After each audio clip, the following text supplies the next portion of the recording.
Hi and welcome, and I'm happy to announce that FMVMaker for Unity in version 2 is finally out of experimental mode. And I want to thank everyone who helped me along the way, like posting issues, making suggestions for improve FMVMaker. And now with version 2.5, it's finally that time that I can announce this is no longer experimental, but it's now safe to use and, let's say, more or less refined for really making FMV games. So before going into technical detail, I just wanted to show you the new demo I created with FMVMaker 2 to give you a proper start and an easy sample to get into FMVMaker. So let's have a look. I'm going to Assets, FMVMaker, Samples, the detective point and click to scenes and the detective story, and you know that you can use the FMVMaker prefab to configure everything. Let's make the game window maximize on play, and let's have a look while I explain the demo to you.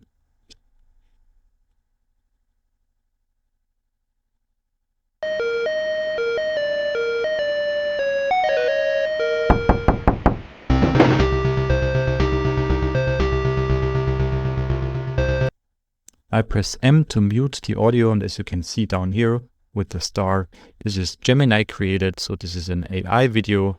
It's not hard to see as it's not really consistent, but it does the job of showing you what's possible. So I started and I'm now in an idle state where I can pixel hunt for clicking how to continue. I'll just turn on the sound and click on the door to get into the next chapter.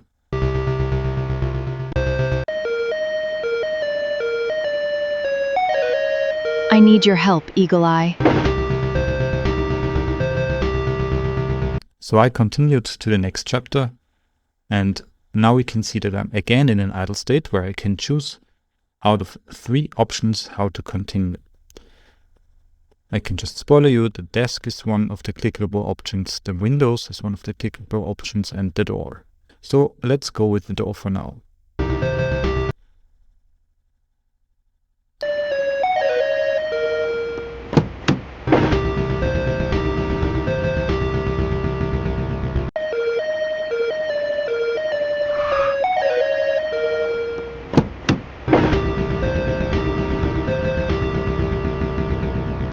Got it.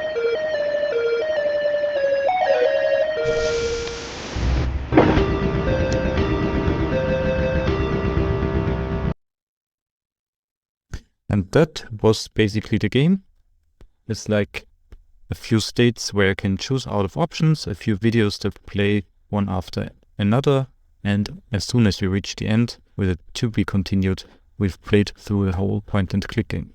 And just to show you the other options, I'll start over and choose, for instance, the second option through the window.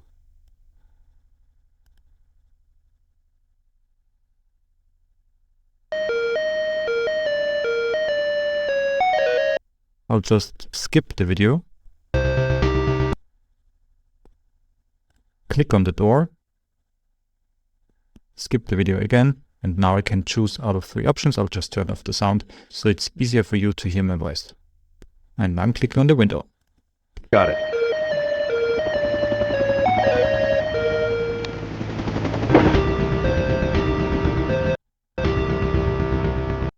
Got it.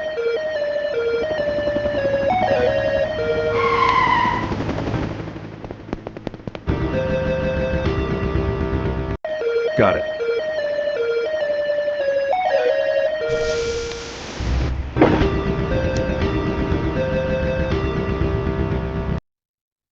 And that's it. There's a third option that I'd like to show as well, so let's start over.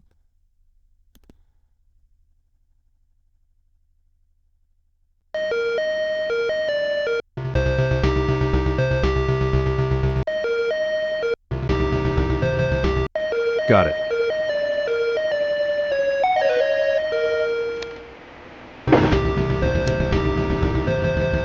It started when.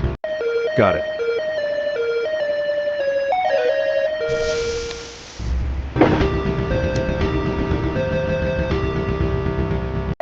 Got it.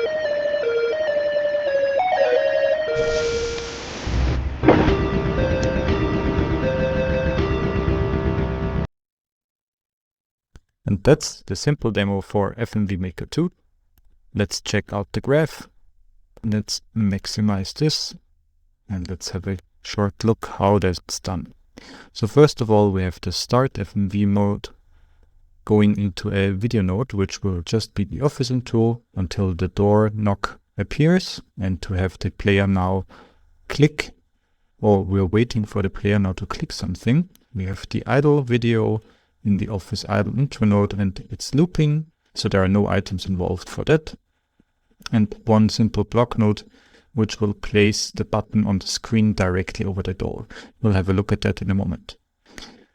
The next video is the video where the door opens, which will go into another idle or video context node for the idle process of the second time, and we have 3 block nodes, one for the story option, which is the desk, one for the helicopter, which is the window, and one for the car, which is the door, which will lead into 3 separate videos, into 3 videos again.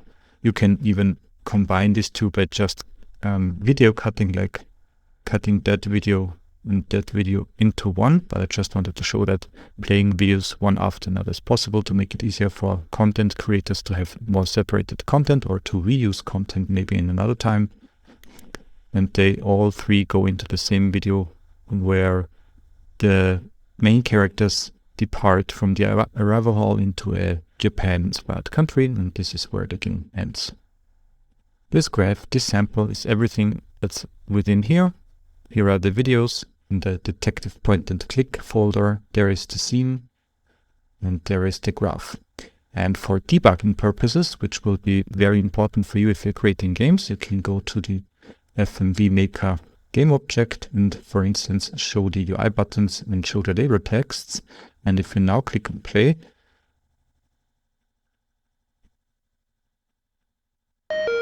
we'll just skip here.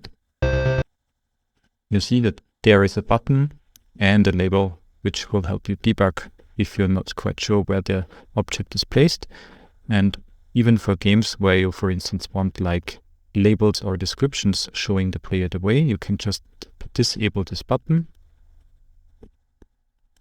So you go to the graph, go to the video to the block node, which is the options, which is the option for this specific path. You can either disable this text by setting the alpha to 0 or just clear this text. Or if you want to disable the button, you can just go here to show navigation UI buttons and disable that. And this will look like this.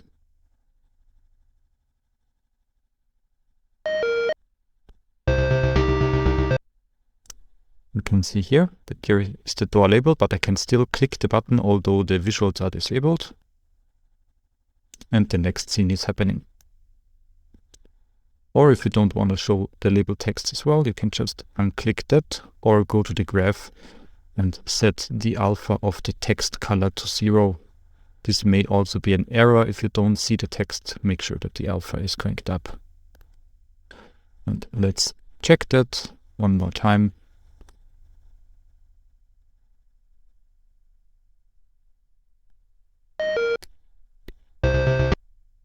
And as you can see here,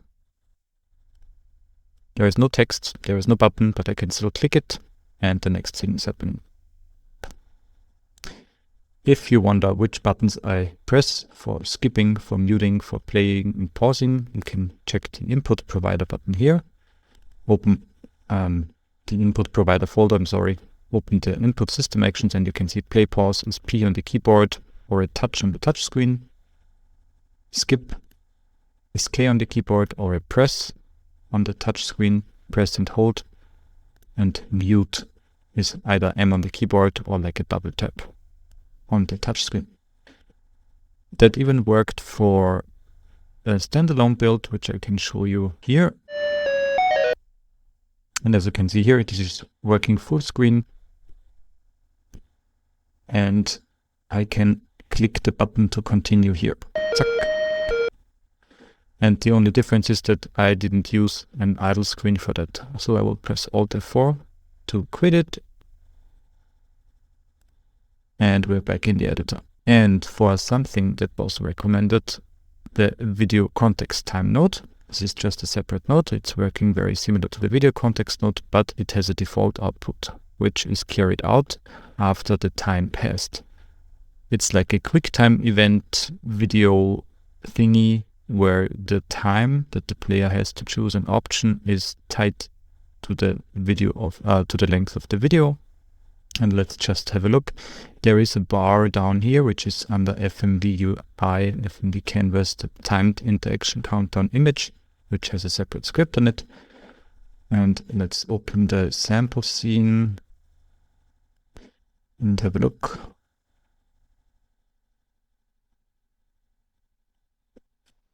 There it is. You can click something. If you don't click anything, the default action will happen.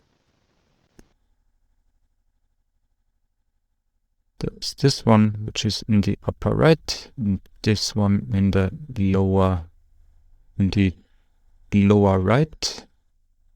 Let's see if we can make it invisible by showing the eye buttons and choose something out of these options. There we go. And you can skip the QuickTime event, for instance. You can even chain them together, and more than that, everything else stays the same. The video block nodes are having like in-game text and text color, and the context node can be looped. You can use items, you can use the portals to loop between texts, and this graph may be very complex for your game. But as far as I could tell, it works even with bigger graphs, and it is still a very intuitive way of building FMV games. And again, I can't thank you enough for supporting this project, although I know that FMV games are like a very niche game type to begin with. So that's all. It's by the time you watch the video, the asset should already be upgraded to version 2.5. The GitHub repository should already show version 2.5 in the releases section. The README will be updated accordingly, and feel free to create your FMV games using FMVMaker 2, and if anything comes up, feel free to post an issue on the GitHub repository. Thanks for watching, and I'll see you in the next video. Bye bye.